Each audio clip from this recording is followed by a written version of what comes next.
ഇലക്ട്രോസ്റ്റാറ്റിക്സിൽ നമ്മൾ Gauss's law പഠിച്ചിരുന്നു അല്ലേ? എന്തായിരുന്നു Gauss's law? The total electric flux over a closed surface is equal to 1/ε0 times the total charge enclosed by the surface അല്ലേ? എന്തായിരുന്നു അപ്പോൾ അതിന്റെ equation? Surface integral vector E dot vector D S, അതാണ് നമ്മുടെ ഫ്ലക്സിന്റെ equation. It is equal to 1/ε0 times the total charge enclosed by the surface അല്ലേ? ഇനി നമ്മൾ എടുക്കുന്നത് ആ ഗോഷ്യൻ സർഫസ് എൻക്ലോസ് ചെയ്യുന്നത് ഒരു ഇലക്ട്രിക് ഡൈപോൾ ആണെന്ന് വിചാരിച്ചു. അപ്പോൾ ഇലക്ട്രിക് ഡൈപോൾ എന്ന് പറയുമ്പോൾ ഒരു മൈനസ് ചാർജും അതിന് ഇക്വലന്റ് ആയിട്ട് ഒരു പ്ലസ് ചാർജും ഉണ്ടായിരിക്കും. അപ്പൊ ടോട്ടൽ ചാർജിന്റെ വാല്യൂ എന്തായിരിക്കും? ഇവിടെ total charge is equal to 0 ആയിരിക്കും. അപ്പൊ flux phi is equal to 0. അപ്പൊ ഇതിന് സിമിലർ ആയിട്ട് തന്നെയാണ് മാഗ്നറ്റിസത്തിലെയും ഗോസസ് ലോ പറയുന്നത്. അപ്പൊ മാഗ്നറ്റിസത്തിന്റെ കേസിൽ ഗോസസ് ലോ സ്റ്റേറ്റ് ചെയ്യുന്നത് നമുക്ക് ഇങ്ങനെ സ്റ്റേറ്റ് ചെയ്യാം: the total magnetic flux over a closed surface is equal to 0. Total magnetic flux over a closed surface is equal to 0. അപ്പോൾ നമുക്ക് കൊടുക്കാം ക്ലോസ്ഡ് സർഫസ് ആണ് നമ്മൾ കൺസിഡർ ചെയ്യുന്നത്. Vector B dot vector D S that is equal to 0. മാഗ്നറ്റിസത്തില് Gauss's ലോയുടെ equation ഇങ്ങനെയാണ് വരുന്നത്: surface integral vector B dot vector D S that is equal to 0. എന്തുകൊണ്ടാണ് ഇവിടെ 0 വരാൻ കാരണം? അപ്പോൾ നമ്മൾ ഇപ്പോൾ ഒരു ഗോഷ്യൻ സർഫസ് നമ്മൾ എടുക്കുവാണ്, അതിലൊരു മാഗ്നറ്റ് ആണ് പ്ലേസ് ചെയ്യുന്നതെന്ന് വിചാരിക്കാം. അപ്പോൾ ഒരു മാഗ്നറ്റ് എന്ന് പറയുമ്പോൾ ഉറപ്പായിട്ട് നമുക്കറിയാം അതിന് 2 പോൾസ് ഉണ്ടായിരിക്കും അല്ലേ? ഒരു നോർത്ത് പോൾ ഉണ്ടായിരിക്കും, ഒരു സൗത്ത് പോൾ ഉണ്ടായിരിക്കും. അപ്പോൾ മാഗ്നറ്റിന്റെ കേസിൽ ഡൈപോളായിട്ട് എപ്പോഴും എക്സിസ്റ്റൻസ് ഉള്ളൂ, അതായത് മോണോപോളായിട്ട് എക്സിസ്റ്റൻസ് ഇല്ല എന്നുള്ള കാര്യം ശ്രദ്ധിക്കുക. അപ്പൊ ടോട്ടൽ പോൾ സ്ട്രെങ്ത് എടുത്തു കഴിയുമ്പോൾ അതിന്റെ ആൻസർ നമുക്ക് എന്തായിട്ടാണ് വരുന്നത്? 0 ആയിട്ടാണ് വരുന്നത്. അപ്പൊ അത് കാരണം surface integral vector B dot vector D S that is equal to 0. അതിന്റെ കണ്ടീഷൻ ഇതാണ്, അതിനുള്ള കാരണം ഇതാണ്: മോണോപോളായിട്ട് എക്സിസ്റ്റൻസ് ഇല്ല. അടുത്തായിട്ട് നമുക്ക് എർത്ത്സ് മാഗ്നറ്റിസം എന്താന്ന് നോക്കാം. എർത്തിന് മാഗ്നറ്റിക് ഫീൽഡ് ഉണ്ടെന്ന് നമ്മൾ നേരത്തെ പഠിച്ചു കഴിഞ്ഞതാണ്. അപ്പൊ കഴിഞ്ഞ ചാപ്റ്ററിൽ നമ്മൾ അറോറ ബോറിയാലിസിസ് പഠിച്ചിരുന്നു അല്ലേ? ആ പോൾസിന്റെ അവിടെ മാഗ്നറ്റിക് ഫീൽഡിൽ ചാർജ്ഡ് പാർട്ടിക്കിള് ട്രാപ്പ് ചെയ്യപ്പെടുന്നു. അത് ഹെലിക്കൽ പാത്തിലാണ് മൂവ് ചെയ്യുന്ന ഒരു മായ കാഴ്ച നമുക്ക് കാണാനായിട്ട് സാധിക്കും. കാനഡയിലും മറ്റുമൊക്കെ പഠിച്ചിരുന്നു അല്ലേ? ഇതേമാതിരി എർത്തിന് മാഗ്നറ്റിക് ഫീൽഡ് ഉണ്ടെന്നുള്ളതിന് മറ്റൊരു തെളിവുണ്ട്. എർത്തിന് ചുറ്റുമായിട്ട് 2 ബെൽറ്റ്, അതായത് വാൻ അലൻ ബെൽറ്റ് എന്നാണ് അത് അറിയപ്പെടുന്നത്. ഈ 2 ബെൽറ്റ് ഫോം ചെയ്യുന്നത് ചാർജ്ഡ് പാർട്ടിക്കിൾസ് ട്രാപ്പ് ചെയ്യുന്നത് മൂലമാണ്. അതായത് സോളാർ വിൻഡിൽ നിന്നൊക്കെ വരുന്ന ആ ചാർജ്ഡ് പാർട്ടിക്കിൾസിന് എർത്തിന്റെ മാഗ്നറ്റിക് ഫീൽഡ് മൂലം അത് 2 ബെൽറ്റിന്റെ ഷേപ്പിൽ ട്രാപ്പ് ചെയ്യപ്പെട്ടിരിക്കുകയാണ്. വാൻ അലൻ ബെൽറ്റ് എന്നാണ് ഇത് അറിയപ്പെടുന്നത്. അപ്പോൾ എർത്തിന് ഈ മാഗ്നറ്റിക് ഫീൽഡ് ഉണ്ട് എങ്കിൽ എന്തായിരിക്കും അതിൻ്റെ ഉറവിടം, അതിൻ്റെ സോഴ്സ് എന്തായിരിക്കും? ആദ്യകാലത്ത് വിചാരിച്ചിരുന്നത് എർത്തിന്റെ ഇൻസൈഡിൽ വലിയൊരു ബാർ മാഗ്നറ്റ് ഉണ്ടെന്നായിരുന്നു. അപ്പോൾ എർത്തിന്റെ ഇൻസൈഡിൽ ഒരു വലിയൊരു മാഗ്നറ്റ് ഉണ്ടെങ്കിൽ നമുക്കറിയാം, ബാർ മാഗ്നറ്റിന്റെ കേസിൽ മാഗ്നറ്റിക് ലൈൻസ് ഓഫ് ഫോഴ്സിന്റെ ആ പാത്ത് നമുക്കറിയാം. മാഗ്നറ്റിക് ഫീൽഡ് ലൈൻസ് എങ്ങനെയാണ് ഫോളോ ചെയ്യുന്ന പാത്ത് എന്ന് നമുക്കറിയാം. ആ ഷേപ്പ് തന്നെയാണ്, ആ മാഗ്നറ്റിക് ഫീൽഡ് ലൈൻസിന്റെ ഷേപ്പ് തന്നെയാണ് എർത്തിന്റെ കേസിലും മാഗ്നറ്റിക് ഫീൽഡ് ലൈൻസിനും ഉള്ളത്. അപ്പോൾ അത് കാരണം വിചാരിച്ചിരുന്നത് എർത്തിന്റെ ഇൻസൈഡിൽ വലിയൊരു മാഗ്നറ്റ് ഉണ്ട്, അതാണ് എർത്തിന്റെ മാഗ്നറ്റിസത്തിന്റെ മെയിൻ സോഴ്സ് എന്ന് പറയുന്നത്.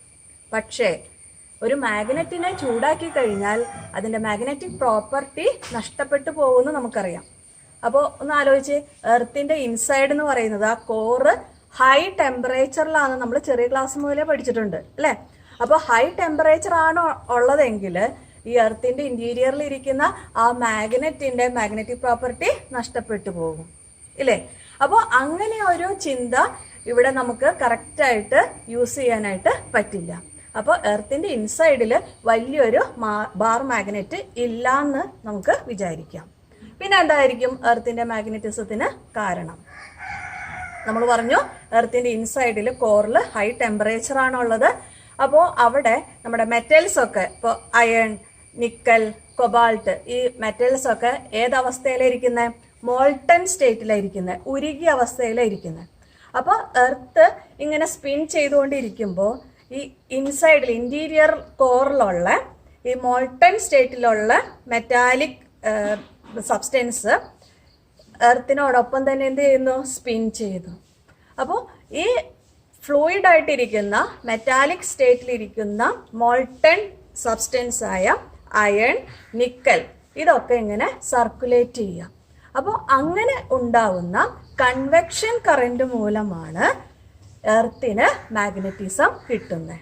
അപ്പോൾ ഈ മോൾട്ടൺ മെറ്റാലിക് ഫ്ലൂയിഡ്സിന്റെ ഈ കൺവെക്ഷണൽ മോഷൻ മൂലമുണ്ടാവുന്ന ഇലക്ട്രിക് കറന്റ് ആണ് എർത്തിന്റെ മാഗ്നറ്റിസത്തിന്റെ സോഴ്സ് എന്നാണ് നമ്മൾ അക്സെപ്റ്റ് ചെയ്തിരിക്കുന്ന ചിന്താഗതി. അപ്പോൾ ഓർത്തിരിക്കുക, ഈ ഇഫക്റ്റിന് പറയുന്ന പേരാണ് ഡൈനാമോ ഇഫക്റ്റ്. വീണ്ടും നമുക്ക് എർത്ത് ഷേപ്പ് നമ്മൾ കണ്ടിട്ടുണ്ട്. അപ്പോൾ എർത്ത് ഏകദേശം സ്ഫെരിക്കൽ ഷേപ്പാണ്. അതിനൊരു നോർത്ത് പോൾ ഉണ്ടായിരിക്കും, ഒരു സൗത്ത് പോളും ഉണ്ടായിരിക്കും. അപ്പോൾ ഈ എർത്തിന്റെ ഈ മാഗ്നറ്റിസത്തിന്റെ അല്ലെങ്കിൽ ആ മാഗ്നറ്റിക് ഫീൽഡിന് ഇക്വലന്റ് ആയിട്ട് നമുക്ക് കൊടുക്കാവുന്നത് എർത്തിന്റെ ഇൻസൈഡിലൊരു ഡൈപോൾ ഇരിക്കുന്നതായിട്ടാണ് ചിന്തിക്കുന്നത്. ഡൈപോൾ എന്ന് പറയുമ്പോൾ ഒരു നോർത്ത് പോൾ ഉണ്ടായിരിക്കും, ഒരു സൗത്ത് പോൾ ഉണ്ടായിരിക്കും. അപ്പോൾ ആ മാഗ്നറ്റിക് നോർത്ത് പോൾ എന്ന് പറഞ്ഞ് നമ്മൾ പേര് കൊടുക്കുന്നത് ജിയോഗ്രാഫിക് നോർത്ത് പോളിന്റെ അടുത്തിരിക്കുന്ന പോളിന് മാഗ്നറ്റിക് നോർത്ത് പോൾ എന്നും, ജിയോഗ്രാഫിക് സൗത്ത് പോളിന്റെ അടുത്തിരിക്കുന്ന പോളിന് മാഗ്നറ്റിക് സൗത്ത് പോൾ എന്ന് നമ്മൾ പറയുന്നു.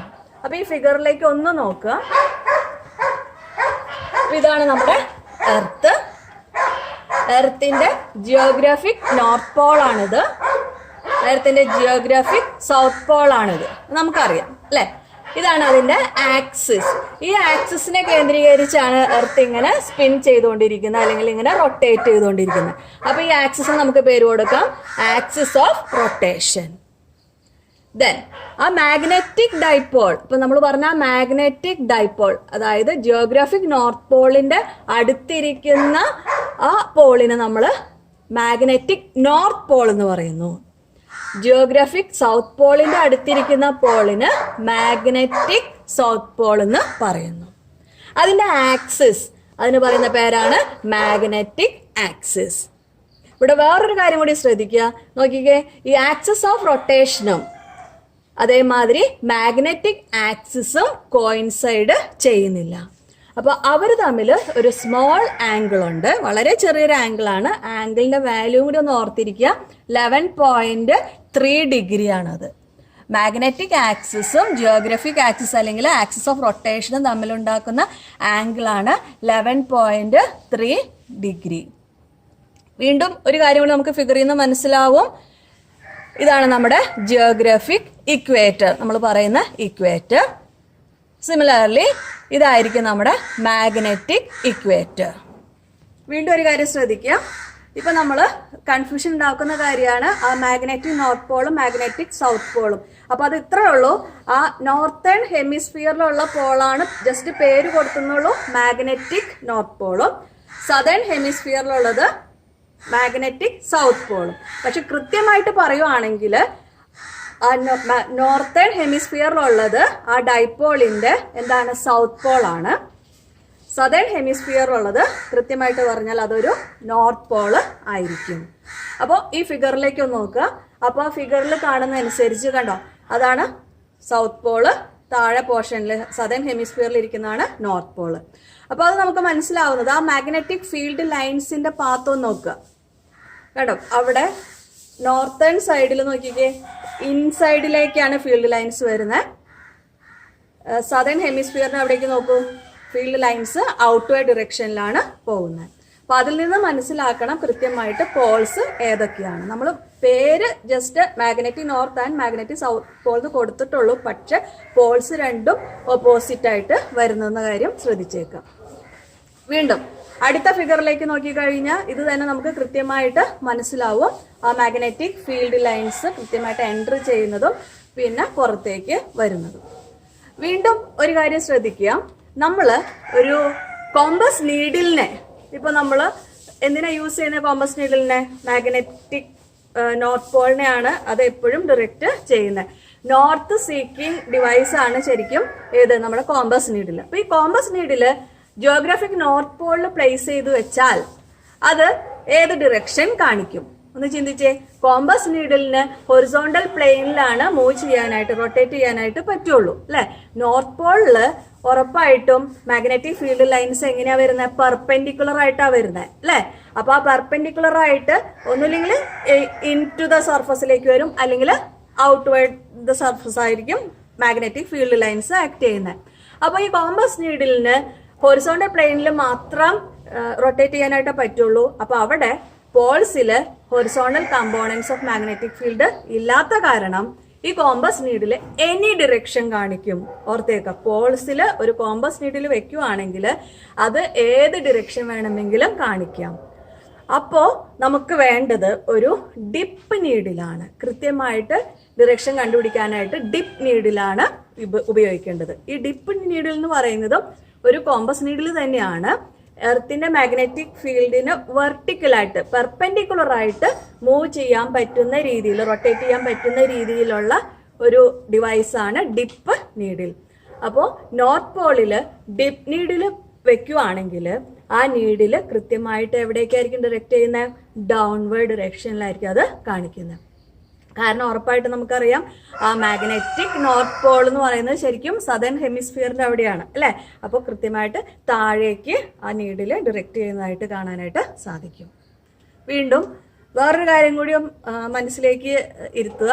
അതായത് കുറേ കാലങ്ങൾ കഴിയുന്നതനുസരിച്ച് ഈ എർത്തിന്റെ മാഗ്നറ്റിക് ഫീൽഡിൽ ചെറിയ വ്യത്യാസം വരാറുണ്ട്. അതിന്റെ ഡിറക്ഷനിലും ചെറിയ വേരിയേഷൻ വരാറുണ്ട് നൂറ്റാണ്ടുകളൊക്കെ കഴിയുന്നതനുസരിച്ച്. അതായത് നമുക്കറിയാം അഗ്നിപർവ്വത സ്ഫോടനങ്ങളൊക്കെ നടക്കും.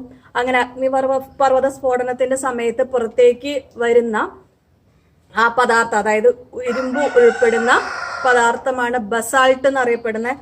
ഈ ബസാൾട്ട് ആ ഉരുകിയ അവസ്ഥയിൽ നിന്ന് കുറച്ച് സമയം കഴിയുമ്പോൾ അത് പതുക്കെ പതുക്കെ തണുത്ത് കട്ടയാവും അല്ലെ. അതില് ഇരുമ്പ് കണങ്ങളുണ്ട്. ഈ ഇരുമ്പ് കണങ്ങള് മാഗ്നറ്റിക് ഫീൽഡിന് പാരലായിട്ട് അലൈൻ ചെയ്യും. അതിനെ നമുക്ക് വെറും ചെറിയ ചെറിയ സ്മോൾ കാന്തങ്ങളാന്ന് വിചാരിക്കാം, സ്മോൾ മാഗ്നറ്റ് ആണെന്ന് വിചാരിക്കാം. ഈ സ്മോൾ മാഗ്നറ്റുകളുടെ ഇഫക്റ്റും എർത്തിന്റെ മാഗ്നറ്റിക് ഫീൽഡിനെ ഒന്ന് വേരി ചെയ്യാനായിട്ട് ശ്രമിക്കാറുണ്ട്. അപ്പം കുറെ സമയം കഴിയുന്നതനുസരിച്ച്, നൂറ്റാണ്ടുകൾ കഴിയുന്നതനുസരിച്ച് എർത്തിന്റെ മാഗ്നറ്റിക് ഫീൽഡിൽ ചെറിയ വേരിയേഷൻ വരാറുണ്ട് എന്നുള്ള കാര്യം കൂടി ഒന്ന് ഓർത്തേക്കുക. വേറൊരു കാര്യം ശ്രദ്ധിക്കുക, ഈ മാഗ്നറ്റിക് നോർത്ത് പോള് ഏകദേശം സിറ്റുവേറ്റ് ചെയ്തിരിക്കുന്നത് കാനഡയിലുള്ള ഒരു പ്ലേസിലാണ്. 79.74 ഡിഗ്രി നോർത്തിലായിട്ടാണ് ആ പ്ലേസ് ഇരിക്കുന്നത്. അതേമാതിരി മാഗ്നറ്റിക് സൗത്ത് പോൾ ഇരിക്കുന്ന ഏകദേശം അന്റാർട്ടിക്കയിലാണ്. 79.74 ഡിഗ്രി സൗത്തിലായിട്ടാണ് ആ പ്ലേസ് ഇരിക്കുന്നത്. അടുത്തായിട്ട് നമുക്ക് രണ്ട് ടേംസ് പഠിക്കാം, geographic meridian and magnetic meridian. ആദ്യമായിട്ട് ജിയോഗ്രാഫിക് മെറിഡിയൻ എന്താന്ന് നോക്കാം. ജിയോഗ്രാഫിക് മെറിഡിയൻ എന്ന് പറയുന്നത് ഒരു വെർട്ടിക്കൽ പ്ലെയിൻ ആണ്, passing through the place and geographic north and south pole. അപ്പോൾ it is a vertical plane passing through the place and geographic north and south pole. ആ പ്ലേസിനും അതേമാതിരി ജിയോഗ്രാഫിക് നോർത്ത് ആൻഡ് സൗത്ത് പോളിൽ കൂടെ pass ചെയ്യുന്ന ഒരു vertical plane, അതിന് പറയുന്ന പേരാണ് geographic meridian. Vertical plane passing through the place and geographic poles ആണ് ജിയോഗ്രാഫിക് മെറിഡിയൻ. അപ്പോൾ മാഗ്നറ്റിക് മെറിഡിയൻ എന്തായിരിക്കും? ഇതേമാതിരി നമുക്ക് പറയാം, it is a vertical plane passing through the place and magnetic poles. Geographic മെറിഡിയനും മാഗ്നറ്റിക് മെറിഡിയനും ഓർത്തിരിക്കുക. മാഗ്നറ്റിക് മെറിഡിയൻ ശ്രദ്ധിക്കണേ, vertical plane passing through the place and magnetic poles. ആ ഫിഗർ ഒന്ന് നോക്കുക. ഇതാണ് നമ്മുടെ രണ്ട് മെറിഡിയൻസ്. ജിയോഗ്രാഫിക് മെറിഡിയൻ ജസ്റ്റ് ഇതാ ഇങ്ങനെ കാണിച്ചിട്ടുണ്ട്, vertical plane passing through the place and geographic north and south pole. Magnetic meridian കാണിച്ചിട്ടുണ്ട്, vertical plane passing through the place and magnetic poles. അടുത്ത് നമുക്ക് വളരെ ഇമ്പോർട്ടൻ്റ് ആയിട്ടുള്ള കാര്യം പഠിക്കാം, magnetic elements of earth. Magnetic elements of earth എന്ന് പറഞ്ഞാൽ എന്തായിരിക്കും? അതായത് എർത്തിന്റെ മാഗ്നറ്റിക് ഫീൽഡിനെ കംപ്ലീറ്റ് ആയിട്ട് ഡിസ്ക്രൈബ് ചെയ്യാനായിട്ട് യൂസ് ചെയ്യുന്ന എലമെന്റ്സിനെ പറയുന്ന magnetic elements of earth. The elements which completely describe the properties of Earth's magnetic field is known as magnetic elements of Earth. ഈ മാഗ്നറ്റിക് എലമെന്റ്സ് ഓഫ് എർത്ത് പ്രധാനമായിട്ടും 3 എണ്ണം ഉള്ളത് ഓർത്തിരിക്കുക. First one declination, second one dip or inclination, third one horizontal intensity. അപ്പോൾ ഓർത്തിരിക്കുക, magnetic elements of earth ഏതൊക്കെയാണെന്ന് ചോദിക്കാറുണ്ട്. First one declination, declination. Second one dip or inclination, dip or inclination. Third one horizontal intensity, horizontal intensity. അപ്പോൾ അതിൽ ആദ്യത്തെ കക്ഷിയെ നമുക്ക് നോക്കാം, declination. Declination എന്ന് പറയുന്നത് it is the angle between geographic meridian and magnetic meridian. Geographic മെറിഡിയനും magnetic മെറിഡിയനും തമ്മിൽ ഉണ്ടാക്കുന്ന ആംഗിളിനെ പറയുന്ന പേരാണ് ഡിക്ലിനേഷൻ. അപ്പൊ ഈ ഫിഗറിലേക്ക് ഒന്ന് നോക്കിക്കേ, ഇതാണ് നമ്മുടെ ജിയോഗ്രഫിക് മെറിഡിയൻ, ഇത് നമ്മുടെ മാഗ്നറ്റിക് മെറിഡിയൻ. അപ്പൊ ഈ ജിയോഗ്രഫിക് മെറിഡിയനും ഈ മാഗ്നറ്റിക് മെറിഡിയനും തമ്മിൽ ഉണ്ടാക്കുന്ന ദിസ് ആംഗിൾ. അപ്പൊ ഈ ആംഗിളിന് ഞാൻ ജസ്റ്റ് ഫൈ എന്നാണ് സിമ്പിൾ കൊടുത്തിരിക്കുന്നത്.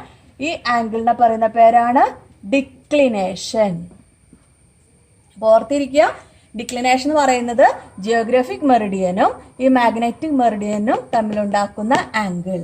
അപ്പോൾ ഒരു കാര്യം നമുക്ക് മനസ്സിലാവും, അതായത് ഹൈ ഓൾട്ടിറ്റ്യൂഡിന്റെ പ്ലേസിൽ ഹൈ ഓൾട്ടിറ്റ്യൂഡുള്ള ഭാഗങ്ങളിൽ എന്താ സംഭവിക്കുന്നത്, ആ ഫൈയുടെ വാല്യൂ വളരെ കൂടുതലായിരിക്കും. നേരെ മറിച്ച് ആ ഇക്വേറ്ററിന്റെ അടുത്തേക്ക് വരുമ്പോൾ ആ പ്ലേസസ്, ഇക്വേറ്ററിന്റെ അടുത്തുള്ള പ്ലേസസിലൊക്കെ ഈ ഫൈയുടെ വാല്യൂ വളരെ സ്മോൾ ആയിരിക്കും. ഓർത്തിരിക്കുക, ഹൈ ഓൾട്ടിറ്റ്യൂഡ് ആണെങ്കിൽ ഫൈയുടെ വാല്യൂ വളരെ വലുതും ഇക്വേറ്ററിന്റെ അടുത്തുള്ള റീജിയൻസിൽ ഫൈയുടെ വാല്യൂ വളരെ കുറവായിരിക്കും എന്നുള്ള കാര്യം ഒന്ന് ഓർക്കുക. അപ്പൊ ഡിക്ലിനേഷൻ എന്താന്ന് പഠിച്ചു. സെക്കൻഡ് വൺ ആണ് dip or inclination. Dip or inclination എന്ന് പറയുന്നത് it is the angle with which the total intensity of earth magnetic field makes with the horizontal. എർത്തിന്റെ ടോട്ടൽ ഇന്റൻസിറ്റിയുടെ ഡിറക്ഷനും ഹൊറിസോണ്ടലും തമ്മിലുണ്ടാക്കുന്ന ആംഗിൾ, അതിന് പറയുന്ന പേരാണ് ഡിപ്പ് അല്ലെങ്കിൽ inclination. This the angle with which the total intensity of Earth's magnetic field makes with the horizontal. അപ്പോൾ നോക്കാം നമുക്ക് total intensity of magnetic field ഒരു പർട്ടിക്കുലർ പ്ലേസിൽ ടോട്ടൽ ഇന്റൻസിറ്റിയുടെ ഡിറക്ഷൻ എങ്ങനെയാണെന്ന് വിചാരിച്ചു. ഇതാണ് ബിയുടെ ഡിറക്ഷൻ, ഇതാണ് നമ്മുടെ ഹൊറിസോണ്ടൽ ഡിറക്ഷൻ. അപ്പോൾ ഈ ഹൊറിസോണ്ടൽ ഡിറക്ഷൻ, അപ്പോൾ ഈ ഹൊറിസോണ്ടലും ഈ ടോട്ടൽ ഇന്റൻസിറ്റിയും തമ്മിലുണ്ടാക്കുന്ന ദിസ് ആംഗിൾ, അതിന് ഞാൻ പേര് കൊടുക്കുവാണ് തീറ്റ എന്ന് പേര് കൊടുക്കുക.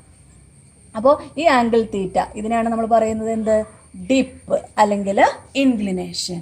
അപ്പോൾ ഓർത്തിരിക്കണേ, എർത്തിന്റെ total intensity of magnetic field ഡിറക്ഷനും ഹൊറിസോണ്ടലും തമ്മിലുണ്ടാക്കുന്ന ആംഗിളിനെ പറയുന്ന പേരാണ് എന്ത്, ഡിപ്പ് അല്ലെങ്കിൽ ഇൻക്ലിനേഷൻ. വീണ്ടും ഒരു കാര്യം ശ്രദ്ധിക്കുക, നമ്മുടെ ഇക്വേറ്ററിന്റെ സമയത്ത്, അതായത് ഇക്വേറ്ററിന്റെ റീജിയനിൽ നോക്കൂ, അപ്പോൾ ആ ടോട്ടൽ ഇന്റൻസിറ്റിയുടെ ഡിറക്ഷൻ എന്ന് പറയുന്നത് ഇക്വേറ്ററിലാകുമ്പോൾ ഈ ഡിറക്ഷൻ വരും അല്ലേ. അപ്പൊ ആ ഡിറക്ഷനും ഹൊറിസോണ്ടലും എങ്ങനെയാണ്, പാരലായിട്ടാണ് വരുന്നത്. അപ്പൊ തീറ്റ വാല്യൂ എന്തായിരിക്കും, 0 ആയിരിക്കും. അപ്പൊ ആ പോയിന്റ് ഓർത്തിരിക്കുക, ഇക്വേറ്ററിൽ ഡിപ്പ് ആംഗിളിന്റെ വാല്യൂ ഏറ്റവും മിനിമം ആയിരിക്കും, 0 ആയിരിക്കും. നേരെ മറിച്ച് പോൾസ് എന്ന് പറയുമ്പോൾ പോളില് നമുക്ക് ആ ടോട്ടൽ ഇന്റൻസിറ്റി ആ ബിയുടെ ഡയറക്ഷൻ ഇങ്ങനെയെന്ന് പറയാം, എങ്ങനെയൊക്കെ നേരെ ഇങ്ങനെ വരും, അല്ലെങ്കിൽ പോൾസിലാണ് ഇതാ ഇങ്ങനെ, നോർത്ത് പോളാണ് ഇങ്ങനെ, സൗത്ത് പോളാണ് ഇങ്ങനെ അല്ലേ. അപ്പൊ നോക്കിക്കേ, ആ ഹൊറിസോണ്ടലും ഈ ടോട്ടൽ ഇന്റൻസിറ്റി തമ്മിലുള്ള ദിസ് ആംഗിൾ എത്രയായിട്ടാണ് വരുന്നത്, 90 ഡിഗ്രി. അപ്പൊ ആ പോയിന്റ് ഒന്ന് ഓർത്തിരിക്കുക, വളരെ ഇമ്പോർട്ടന്റ് ആണ്. അതായത്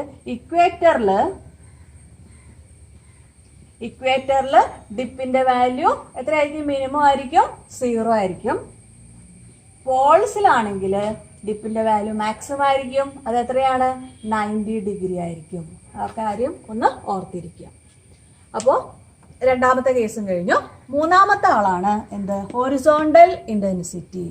ഹൊറിസോണ്ടൽ ഇന്റൻസിറ്റി എന്ന് പറയുന്നത് ഇത്രയേ ഉള്ളൂ, It is the component of Earth's magnetic field in horizontal direction. എർത്തിന്റെ മാഗ്നറ്റിക് ഫീൽഡിന്റെ ഹൊറിസോണ്ടൽ ഡിറക്ഷനിലെ കമ്പോണന്റിന് പറയുന്ന പേരാണ് ഹൊറിസോണ്ടൽ ഇന്റൻസിറ്റി. അപ്പോൾ നോക്കിക്കേ, ഈ ഫിഗറിൽ തന്നെ അങ്ങനെ കാണിക്കാം നമുക്ക്. ഇതാണ് ടോട്ടൽ ഇന്റൻസിറ്റി ഡിറക്ഷൻ, ഇതാണ് ഹൊറിസോണ്ടൽ ഡിറക്ഷൻ. അപ്പോൾ ഈ ഡിറക്ഷനിലെ ഹൊറിസോണ്ടൽ കമ്പോണന്റ് ഇതാണ് നമുക്ക് ഹൊറിസോണ്ടൽ കമ്പോണന്റ്. ഹൊറിസോണ്ടൽ തിരിച്ചറിയാൻ BH എന്ന് പറഞ്ഞു കൊടുക്കാം. അപ്പോൾ ഈ BHനെയാണ് നമ്മൾ പറയുന്നത് എന്ത്, ഹൊറിസോണ്ടൽ ഇന്റൻസിറ്റി എന്ന് പറയുന്നത്. Component of earth magnetic field along horizontal direction, BH ആണ് ഇവിടെ ഹൊറിസോണ്ടൽ ഇന്റൻസിറ്റി. അപ്പോൾ ഹൊറിസോണ്ടൽ നമ്മൾ ഇങ്ങനെ കാണിച്ചു. അപ്പോൾ ഉറപ്പായിട്ടും തീറ്റ ആംഗിൾ ഇൻക്ലിനേഷനിലാണ് ടോട്ടൽ മാഗ്നറ്റിക് ഫീൽഡ് വരുന്നത്. അപ്പോൾ ഇതിനെ നമുക്ക് മറ്റൊരു കമ്പോണന്റും കൂടി ആക്കി മാറ്റാം അല്ലേ. അത് ഏതാണ്, നമ്മുടെ വെർട്ടിക്കൽ കമ്പോണന്റ്. ആ വെർട്ടിക്കൽ കമ്പോണന്റ് നമുക്ക് BV എന്ന് പേര് കൊടുക്കാം. അപ്പോൾ അവിടെ നിന്ന് 2-3 കാര്യം കൂടി നമുക്ക് മനസ്സിലാവും. BH ആൻഡ് BV അതേമാതിരി തീറ്റ വെച്ചിട്ട് കണക്ട് ചെയ്യുന്ന ഇക്വേഷൻസിലേക്ക് കടക്കാം. അതിനു മുമ്പ് ഈ 3 എലമെന്റ്സ് ഒന്നും കൂടി ഓർക്കാം. ഡിക്ലിനേഷൻ എന്ന് പറയുന്നത് എന്താണ്, declination angle between geographic meridian and magnetic meridian. Dip or inclination എന്ന് പറയുന്നത് എന്തായിരിക്കും, എർത്തിന്റെ ടോട്ടൽ മാഗ്നറ്റിക് ഫീൽഡും ഹൊറിസോണ്ടൽ ഡിറക്ഷനും തമ്മിലുണ്ടാക്കുന്ന ആംഗിൾ. ഇക്വേറ്ററിലാണെങ്കിൽ ഡിപ്പ് 0 ആയിരിക്കും, പോൾസിലാണെങ്കിൽ ഡിപ്പിന്റെ വാല്യൂ 90 ഡിഗ്രി ആയിരിക്കും. Then horizontal intensity, component of earth's magnetic field along horizontal direction. അപ്പോൾ നമുക്കിനി അതിന്റെ ഇക്വേഷൻസിലേക്ക് കടക്കാം. അപ്പോൾ ഇക്വേഷൻ ചെയ്യാനായിട്ട് ടോട്ടൽ ഇന്റൻസിറ്റിയുടെ ഡിറക്ഷൻ ഇതാണ്, ബിയുടെ ഡിറക്ഷൻ. ഹൊറിസോണ്ടൽ കമ്പോണന്റ് നമുക്ക് BH എന്ന് പറഞ്ഞു കൊടുക്കാം, BH. അതോടൊപ്പം തന്നെ വെർട്ടിക്കൽ കമ്പോണന്റ് നമുക്ക് കൊടുക്കാം BV എന്ന് പറഞ്ഞു കൊടുക്കാം, BV. ഡിപ്പ് ആംഗിൾ എത്രയാണ്, തീറ്റ. അപ്പോൾ ഇന്ന് നോക്കിക്കേ, ഇതിനെ നമുക്ക് ഒരു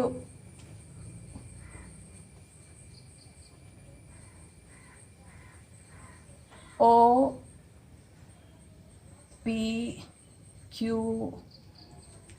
എന്ന് പറയുന്ന ഒരു റെക്ടാംഗിൾ ആയിട്ട് നമുക്ക് കൺസിഡർ ചെയ്യാം.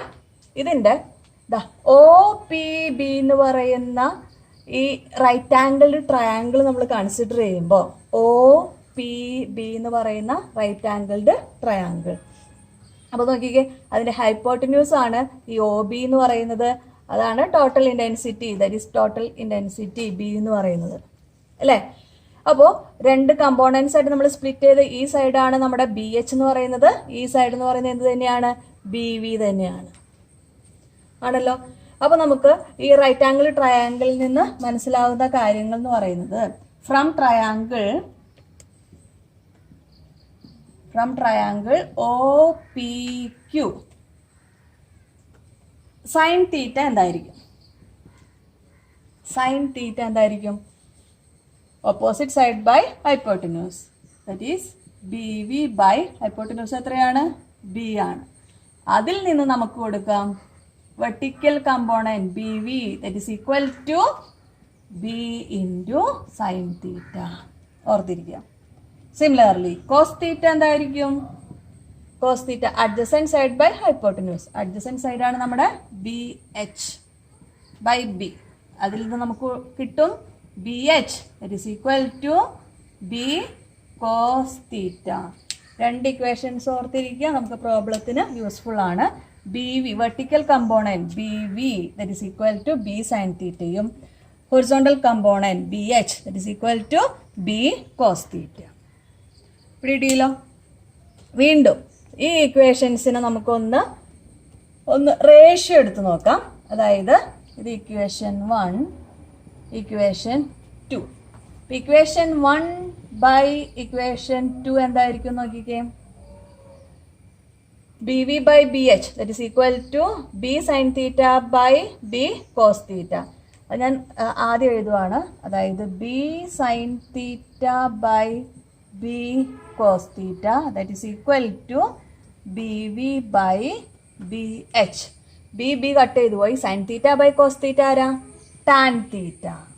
വളരെ ഇമ്പോർട്ടൻ്റ് ആയിട്ടുള്ള മറ്റൊരു റിലേഷൻ നമുക്ക് കിട്ടി. Tan theta that is equal to BV by BH. Tan theta that is equal to BV by BH. അപ്പൊ ഇവിടെ ഒരു കാര്യം ശ്രദ്ധിക്കാം, ചില പ്രോബ്ലം നമുക്ക് വരാറുണ്ട്. Horizontal and vertical component equal ആവുന്ന പ്ലേസിൽ ഡിപ്പ് ആംഗിളിന്റെ വാല്യൂ എത്രയായിരിക്കും? അതായത് ബി വിയും ബി എച്ചും സെയിം ആവുന്ന പ്ലേസസിൽ ഡിപ്പ് ആംഗിൾ അല്ലെങ്കിൽ ഇൻക്ലിനേഷൻ തീറ്റ വാല്യൂ എന്തായിരിക്കും? അപ്പൊ നമുക്ക് ഈ ഇക്വേഷനിൽ ആ കണ്ടീഷൻ അവിടെ കൊടുക്കാം. അതായത് B V is equal to B H ആവുമ്പം നമ്മുടെ equation tan theta that is equal to B V by B V എന്ന് കൊടുക്കാം, അല്ലെങ്കിൽ B H by B H എന്ന് കൊടുക്കാം. അപ്പൊ ദാറ്റ് ഈസ് ഈക്വൽ ടു എത്ര വരുന്നത്? 1 വരുന്നത്. അപ്പൊ തീറ്റ ഈസ് ഈക്വൽ ടു എത്രയായിരിക്കും? ടാൻ തീറ്റയ്ക്ക് എപ്പോഴാണ് 1 വാല്യൂ വരുന്നത്? 45 ഡിഗ്രി. അപ്പോൾ ആ കാര്യം ഒന്ന് ഓർത്തിരിക്കുക. അതായത് വെർട്ടിക്കൽ കമ്പോണന്റും ഹൊറിസോണ്ടൽ കമ്പോണന്റും ഈക്വൽ ആവുന്ന പ്ലേസസിൽ ഡിപ്പ് ആംഗിളിന്റെ വാല്യൂ എത്രയായിരിക്കും? 45 ഡിഗ്രി ആയിരിക്കും. വീണ്ടും മറ്റൊരു ഇക്വേഷനിലേക്ക് നമുക്ക് കടക്കാം. അതായത് ടോട്ടൽ ഇന്റൻസിറ്റി കണ്ടുപിടിക്കാൻ ഈ 2 ഇക്വേഷൻ നമുക്കൊന്ന് സ്ക്വയർ ചെയ്ത് ആഡ് ചെയ്യാം. അപ്പൊ എന്താ വരുന്നത് നോക്കൂ. Equation 1 square plus equation 2 square എന്താ വരുന്നത് നോക്കിക്കേ. അതായത് ബി വി സ്ക്വയർ പ്ലസ് ഇതിൻ്റെ ആണെങ്കിൽ B H square that is equal to ഇവിടെ എന്താ വരുന്നത്? B square sine square theta plus B square cos square theta എന്നല്ല. അപ്പോൾ ആ ബി സ്ക്വയർ ഞാൻ ഔട്ട് സൈഡ് എടുത്തു. Sine square theta plus cos square theta എന്ന് വരുന്നു. നമുക്കറിയാം sine square theta plus cos square തീറ്റയുടെ വാല്യൂ 1 ആണ് അല്ലേ? അപ്പോൾ നമുക്ക് കിട്ടും ബി സ്ക്വയർ ഇൻറ്റു 1 അല്ലെങ്കിൽ B that is equal to, അപ്പോൾ ബി സ്ക്വയർ ഒന്ന് എടുത്തെഴുതുകയാണ് ഞാൻ. B square that is equal to B V square plus B H square. അതിൽ നിന്ന് B that is equal to square root of B V square plus B H square. ഇത് നമുക്ക് പ്രോബ്ലത്തിൽ useful ആണ്. അപ്പോൾ ടോട്ടൽ ഇൻറ്റൻസിറ്റിയുടെ വാല്യൂ കണ്ടുപിടിക്കാനായിട്ട് horizontal and vertical component നമ്മുടെ കയ്യിലുണ്ടെങ്കിൽ B that is equal to root of B V square plus B H square എന്നുള്ള ഇക്വേഷൻ നമുക്ക് ഉപയോഗിക്കാം. അപ്പോൾ ഒന്ന് ശ്രദ്ധിക്കുക, നമ്മൾ ചെയ്തത് ടോട്ടൽ ഇൻറ്റൻസിറ്റി 2 കമ്പോണൻസ് ആയിട്ട് മാറ്റി ഹൊറിസോണ്ടൽ ആൻഡ് വെർട്ടിക്കൽ കമ്പോണൻ്റ് ആക്കി മാറ്റി. ദെൻ ആ റൈറ്റ് ആംഗിൾ ട്രയാംഗിൾ നമ്മൾ കൺസിഡർ ചെയ്തു. ഒ പി ക്യൂ എന്ന് പറയുന്ന റൈറ്റ് ആംഗിൾ ട്രയാംഗിൾ കൺസിഡർ ചെയ്ത് അതിൽ നിന്ന് സൈൻ തീറ്റ എന്താന്ന് നോക്കി. അവിടെ നമുക്ക് വെർട്ടിക്കൽ കമ്പോണൻ്റ് ഇക്വേഷൻ കിട്ടി. B V is equal to B sine theta. Cos theta എന്താന്ന് നോക്കി. അതിൽ നിന്ന് നമുക്ക് ഹൊറിസോണ്ടൽ കമ്പോണൻ്റ് ഇക്വേഷനായി ബി കോസ് തീറ്റ. ആ 2 ഇക്വേഷനെ നമ്മൾ റേഷ്യോ കണ്ടുപിടിച്ചപ്പോൾ tan theta is equal to B V by B H എന്താന്ന് കിട്ടി. അതേമാതിരി ബി വിയും ബി എച്ചും സെയിം ആണെങ്കിൽ ഡിപ്പ് ആംഗിളിൻ്റെ വാല്യൂ 45 ഡിഗ്രിയാണ് നമുക്ക് കിട്ടും. പിന്നെ നമ്മൾ മറ്റൊരു ഇക്വേഷനിലേക്ക് എത്തിച്ചേർന്നു. ഈ 2 ഇക്വേഷനെ സ്ക്വയർ ചെയ്ത് ആഡ് ചെയ്ത് സിംപ്ലിഫൈ ചെയ്ത് കഴിഞ്ഞപ്പോൾ ടോട്ടൽ ഇൻറ്റൻസിറ്റിയുടെ ഇക്വേഷനായി B that is equal to root of B V square plus B H square. അടുത്തായിട്ട് നമുക്ക് 4 മാഗ്നറ്റിക് പ്രോപ്പർട്ടീസിനെ പറ്റി പഠിക്കാം. First one magnetisation, second one magnetic intensity, third one susceptibility and fourth one permeability. അപ്പോൾ നോക്കാം. First magnetisation.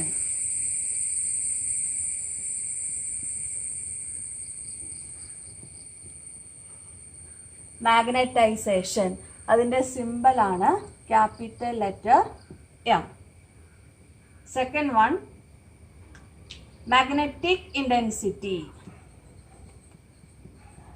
മാഗ്നറ്റിക് ഇൻറ്റൻസിറ്റി അതിൻ്റെ symbol capital letter H. Third one susceptibility.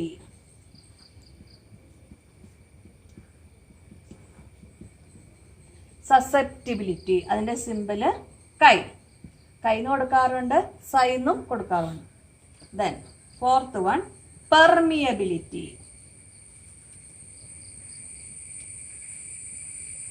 Permeability നമുക്കറിയാം എന്താണ് അതിന്റെ സിമ്പിള് മ്യൂ. Permeability mu. അപ്പോൾ ആദ്യമായിട്ട് നമുക്ക് മാഗ്നറ്റൈസേഷൻ ക്യാപിറ്റൽ എം എന്താന്ന് നോക്കാം. മാഗ്നറ്റൈസേഷൻ നമ്മൾ കഴിഞ്ഞ ക്ലാസ്സിൽ കേട്ടിരുന്നു.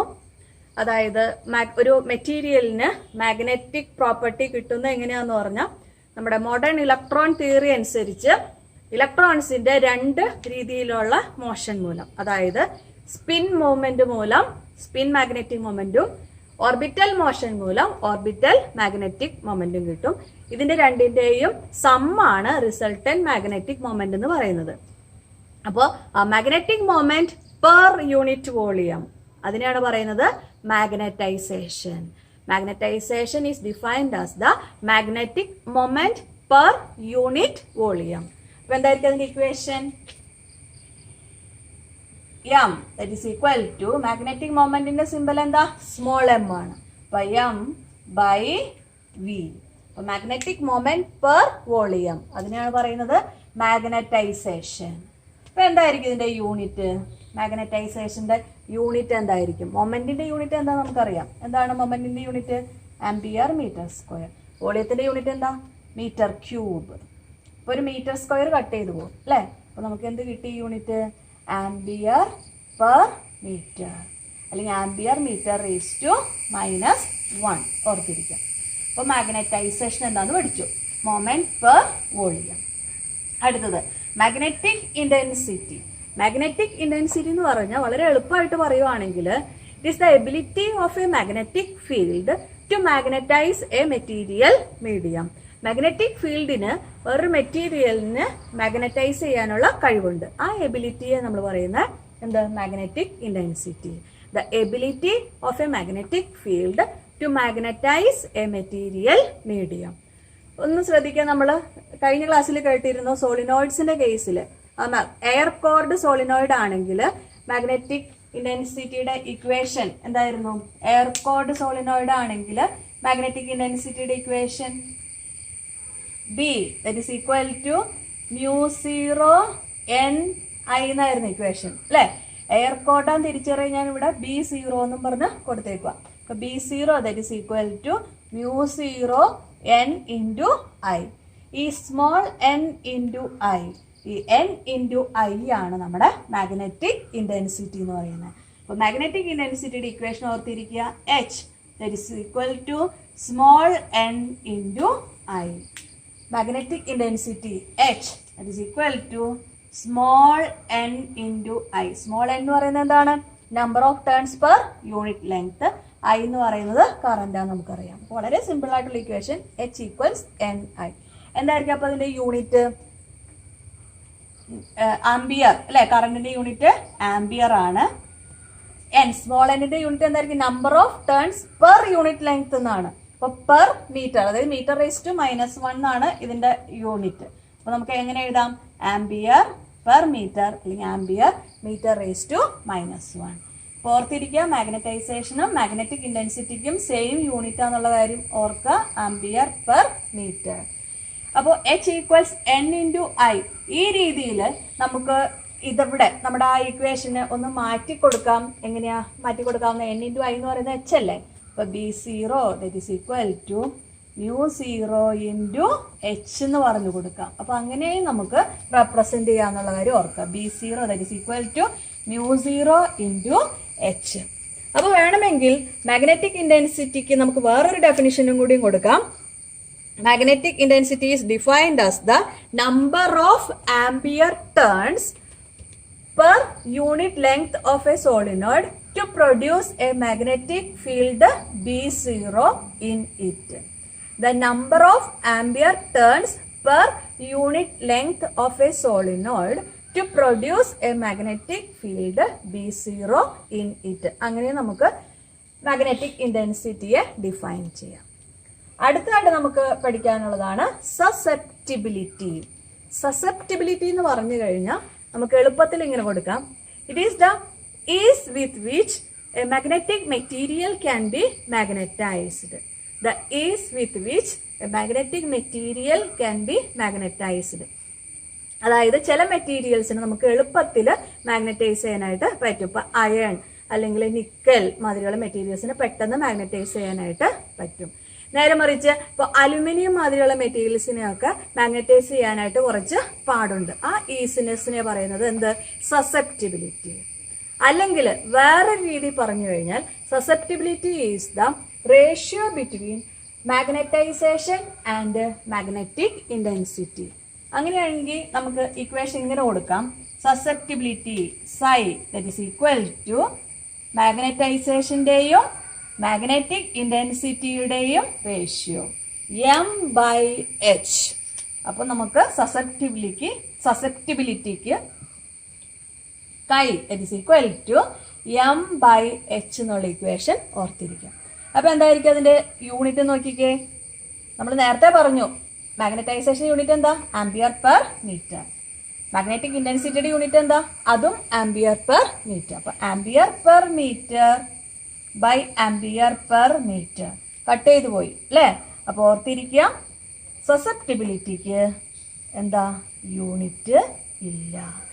No unit. വളരെ ഇമ്പോർട്ടൻ്റ് ആണ്, ഓർത്തിരിക്കുക. സസെപ്റ്റിബിലിറ്റിക്ക് യൂണിറ്റ് ഇല്ല എന്നുള്ള കാര്യം ഓർത്തിരിക്കുക. അപ്പോൾ chi that is equal to m/h. Then last one, fourth one, permeability. നമ്മൾ പല ഇക്വേഷൻസിലും മ്യൂ എന്നുള്ള സിമ്പിൾ അല്ലെങ്കിൽ μ0 എന്നുള്ള സിമ്പിൾസ് യൂസ് ചെയ്ത് പോയിരുന്നു അല്ലേ? എന്തായിരിക്കും പെർമിയബിലിറ്റി? പെർമിയബിലിറ്റി എന്ന് പറഞ്ഞാൽ എളുപ്പത്തിൽ നമുക്ക് ഇങ്ങനെ കൊടുക്കാം.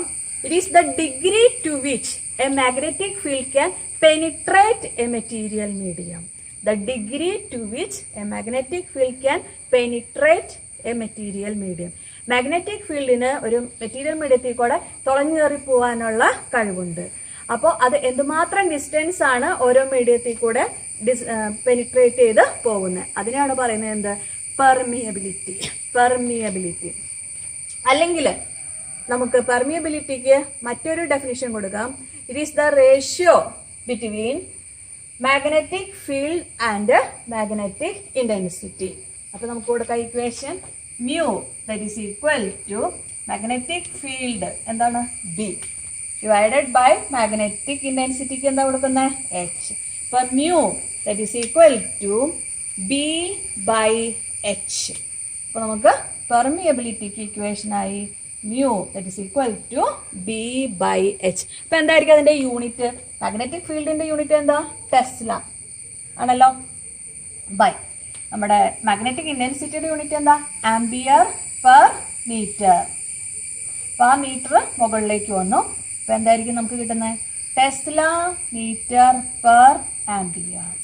ഓർത്തിരിക്കുക, പെർമിയബിലിറ്റിയുടെ unit tesla metre per ampere. അപ്പോൾ 4 ടേംസ് ഓർത്തിരിക്കണം.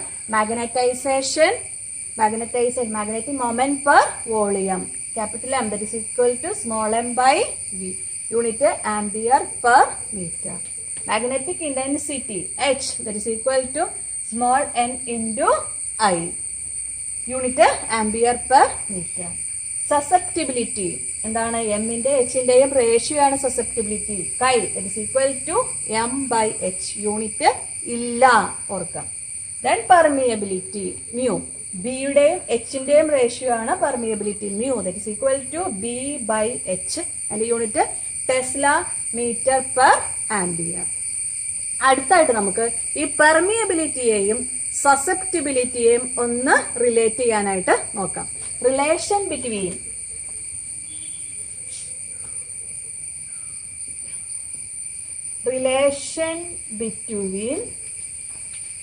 Permeability and susceptibility.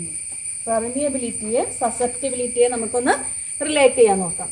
നമുക്കറിയാം, ഒരു മെറ്റീരിയലിനെ മാഗ്നറ്റൈസ് ചെയ്യുമ്പോൾ അതിൻ്റെ ടോട്ടൽ മാഗ്നറ്റിക് ഫീൽഡിന്റെ വാല്യൂ എന്ന് പറയുന്നത് എന്താണ്? വാക്വത്തിലുള്ള മാഗ്നറ്റിക് ഫീൽഡിന്റെ വാല്യൂ പ്ലസ് ആ മാഗ്നറ്റൈസേഷൻ മൂലമുണ്ടാകുന്ന മാഗ്നറ്റിക് ഫീൽഡിന്റെ വാല്യൂ അല്ലേ? അപ്പൊ ടോട്ടൽ മാഗ്നറ്റിക് ഫീൽഡിന്റെ ബിക്ക് നമുക്ക് ഇങ്ങനെ കൊടുക്കാം. വാക്വത്തിൽ അതിന്റെ മാഗ്നറ്റിക് ഫീൽഡ് പ്ലസ് മാഗ്നറ്റൈസേഷൻ മൂലമുള്ള മാഗ്നറ്റിക് ഫീൽഡ്. അപ്പൊ നമുക്ക് ഇക്വേഷൻ ആയിട്ട് എങ്ങനെ കൊടുക്കാവുന്നത്? B that is equal to b0ക്ക് നമുക്ക് കൊടുക്കാം. എങ്ങനെ കൊടുക്കാവുന്ന? μ0h എന്ന് പറഞ്ഞു കൊടുക്കാം അല്ലെ? അപ്പൊ μ0h പ്ലസ് മാഗ്നറ്റൈസേഷൻ മൂലമുള്ള മാഗ്നറ്റിക് ഫീൽഡിന് ഇങ്ങനെ എഴുതാം, μ0 ഇൻറ്റു ക്യാപിറ്റൽ M. ഈ ഒരു സ്റ്റെപ്പ് ഒന്ന് ഓർത്തിരിക്കുക. ഇത് വളരെ ഇമ്പോർട്ടൻ്റ് ആയിട്ടുള്ള ഒരു ഇക്വേഷൻ ആണ്. B that is equal to μ0h plus μ0m. നമ്മൾ നേരത്തെ പഠിച്ചു സസെപ്റ്റിബിലിറ്റിയുടെ equation chi that is equal to m/h എന്ന് അല്ലേ? കൈ that is equal to m/h എന്ന് പഠിച്ചിട്ടുണ്ട്. അപ്പൊ അതിൽ നിന്ന് നമുക്ക് എമ്മിന് പകരം കൊടുക്കാം m that is equal to chi h എന്ന് കൊടുക്കാം ആണല്ലോ. അപ്പോൾ നമ്മുടെ this equation becomes b that is equal to μ0h plus μ0 into എമ്മിന് പകരം നമുക്ക് കൊടുക്കാവുന്ന കൈ എച്ച്. അപ്പോൾ ഈ രണ്ട് ടേമിലും μ0 കോമൺ അല്ലേ, അതിന് ഔട്ട് സൈഡ് എടുക്കാം. μ0യും അതേമാതിരി എച്ചും കോമൺ ഉണ്ടല്ലോ. μ0 എച്ച് ഇൻറ്റു 1 പ്ലസ് കൈ. μ0 എച്ച് ഇൻറ്റു 1 പ്ലസ് കൈ. വീണ്ടും ഈ ബിക്ക് പകരം നമുക്ക് കൊടുക്കാം μh എന്ന് കൊടുക്കാം അല്ലേ. അപ്പം നമ്മുടെ ഇക്വേഷൻ എന്തായിട്ടാണ് വരുന്നത്? ഈ ഇക്വേഷൻ എങ്ങനെയായിട്ടാണ് വരുന്നത്? μh that is equal to μ0h into 1 plus കൈ. രണ്ട് സൈഡിൽ എച്ച് ഉണ്ടല്ലോ, അത് കട്ട് ചെയ്തു. ബാക്കി മ്യൂ ഈക്വൽസ് μ0 ഇൻറ്റു 1 പ്ലസ് കൈ, അല്ലെങ്കിൽ ആ μ0നെ ഈ സൈഡിലേക്ക് എടുക്കാം. Mu by μ0 that is equal to 1 plus chi. ആ മ്യൂ ബൈ μ0ക്ക് പറയുന്ന പേരാണ് റിലേറ്റീവ് പെർമിയബിലിറ്റി. മ്യൂ ബൈ μ0 ആണ് റിലേറ്റീവ് പെർമിയബിലിറ്റി. അപ്പോൾ നമുക്ക് ഇക്വേഷനായി relative permeability μr equals 1 plus കൈ.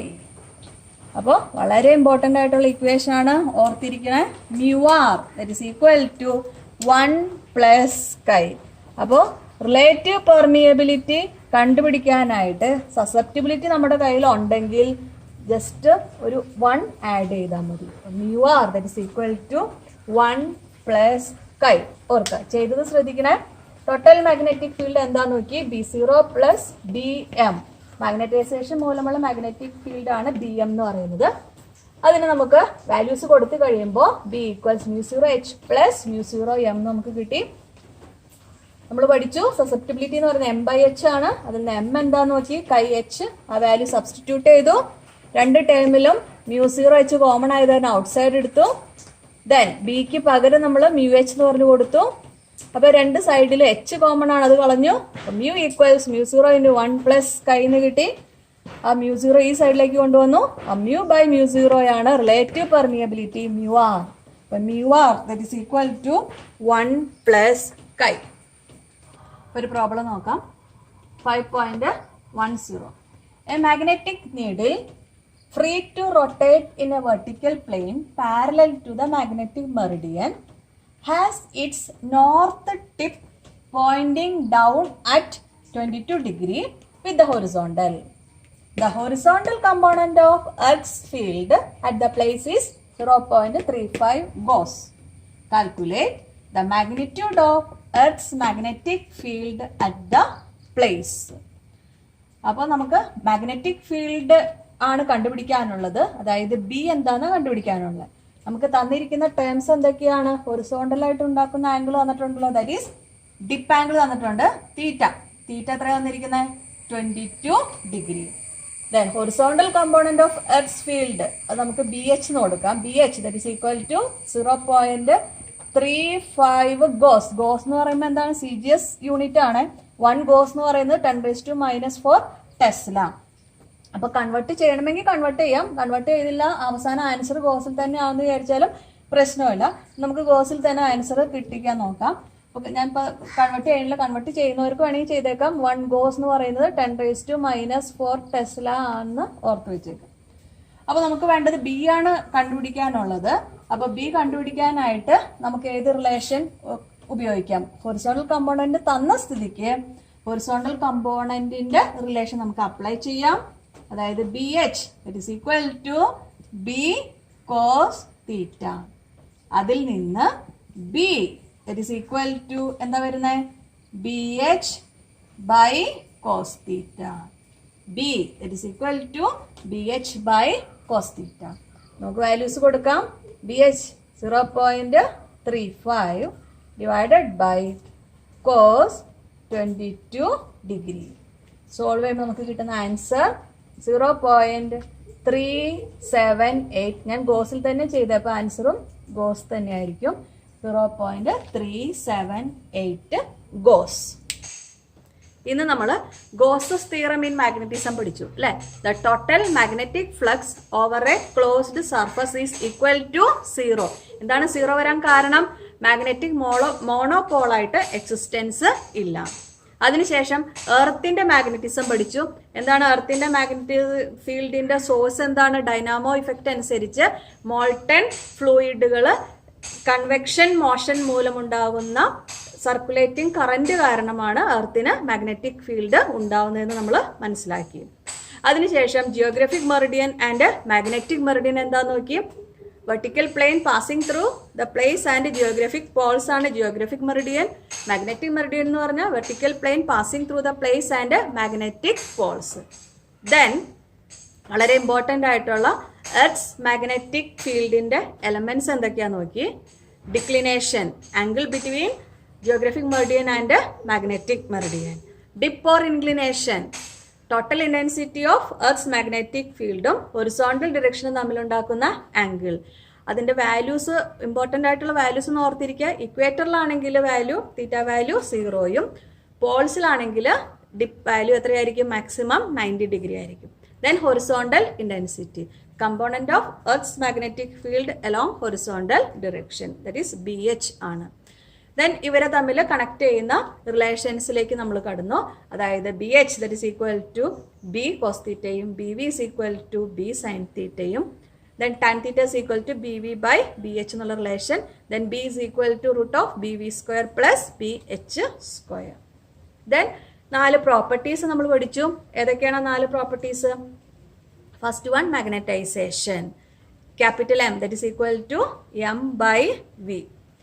യൂണിറ്റ് ഓർത്തിരിക്കുക, ആംബിയർ പെർ മീറ്റർ. അതായത് മാഗ്നറ്റിക് മൊമെന്റിന്റെയും വോളിയത്തിന്റെയും റേഷ്യോ ആണ് magnetisation. Then magnetic intensity H equals N small n into I, unit ampere per metre. Then susceptibility, മാഗ്നറ്റൈസേഷന്റെയും മാഗ്നറ്റിക് ഇന്റൻസിറ്റിയുടെയും റേഷ്യോ ആണ് chi that is equal to M by H. അതിന് unit ഇല്ലാന്ന് ഓർക്കുക. ദെൻ ലാസ്റ്റ് വൺ എന്താണ്? Permeability. Permeability എന്തായിരിക്കും? Mu equals B by H. അതിൻ്റെ unit tesla metre per ampere. Then നമ്മൾ മ്യൂവിനെയും അതേമാതിരി സസെപ്റ്റിബിലിറ്റിയെയും തമ്മിൽ റിലേറ്റ് ചെയ്തു. അങ്ങനെ നമുക്ക് ഇക്വേഷൻ കിട്ടി. Relative permeability μr that is equal to 1 plus കൈ